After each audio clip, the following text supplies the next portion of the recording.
How to make a farmer villager in Minecraft. So first just go to any village and now get your crafting table, place it on the ground, then open it up, then put some oak planks here on the bottom, just like so. So it should be looking like that. So we need some oak slab right here. So oak planks, and if you put it like that, it will become oak slabs. Now just simply get it and remove the oak planks.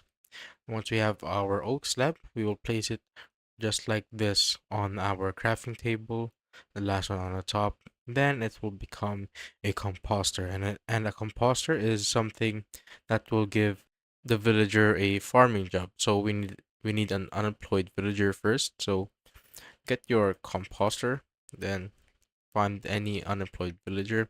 So this composter will become the job block, which will give the villager the farming job. So we're gonna find some unemployed villagers right here. Just gonna find one first.